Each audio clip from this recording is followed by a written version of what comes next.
Okay, once you have all 4 tank tops finished, to kind of clean this up, you're going to use the text tool to write the name of each style. So if you hit the letter T, that brings up our text tool, which is right here, and just click one time underneath it.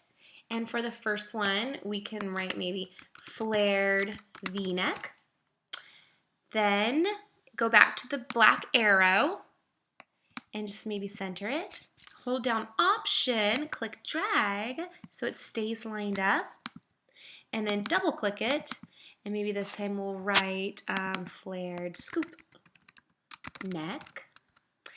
Now if you don't want to go all the way up here to hit the black arrow, you can hold Command real quick and then click on the artboard, and that gets you out of the text tool. So then you can hit the letter V without typing the letter V, and it brings you to the black arrow, which is kind of handy. That text is selected. I'm going to hold Shift and select the other text. Now I'm going to hold Option, click and drag. Okay, now if I double click on this guy, I can just say A-line, and then I'm holding Command, I'm going to click on the artboard, and I'm going to double click here and just say fitted. And just Command V for the black arrow, scoot it over, and scoot over the other one as well. Then we also need to add a header. I hit Command negative to zoom out. I'm just going to make a big black rectangle. And so I have a black fill, no outline, that's great. You know, you can really do anything you want for your header, but some sort of line I think is nice. Maybe just for design, I'll do like a thinner one underneath it. Making kind of like some stripes. I'm going to hold down Option and kind of copy that, zoom out. Looks like a nice header. It's pretty simple.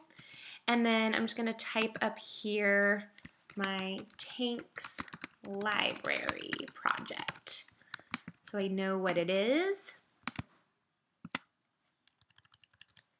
And then over here, I'll put my name.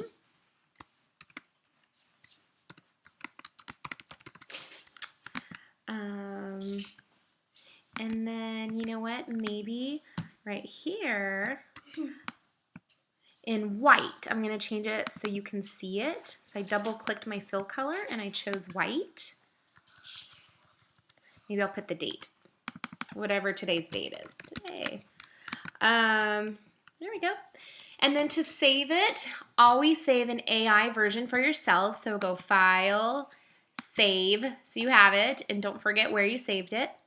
But for me, I'm going to take just a JPEG would be great, is all I want, or PNG file, one or two of the other ones. Uh-oh, this is taking a while to save, unfortunately. Woo, there we go. So I'm going to go File and Save for Web, or if you're in the newer one, you're going to hit File, Export, Save for Screens. If you don't want the transparent background, just change it to a JPEG. No big deal. It gives you the white background. It gets cut off just because the screen's not so big, but everything should be there that's on your artboard. Anything outside your artboard will be lost. It will not save on the JPEG. This looks good. I'll hit Save. Make sure your quality is 100% for JPEGs or PNG. Save. Give it a name. Remember where you saved it. You know, maybe I'll say it's Kyla's project Tanks. And then just make sure you know where you saved it. I'll save on my desktop. Save. We're in business. Hooray. And then if I click to Finder and go to my desktop, there it is. I see it. Kyla Project Tanks. There it is. And then turn your JPEG in for points, but keep the Illustrator one for yourself because later on we might need to draw some more tank tops, and you don't want to draw a tank top from scratch. Isn't it better to start with one that's already drawn and just kind of change it around? I hope so. All right, well that's it. That's the end of this video.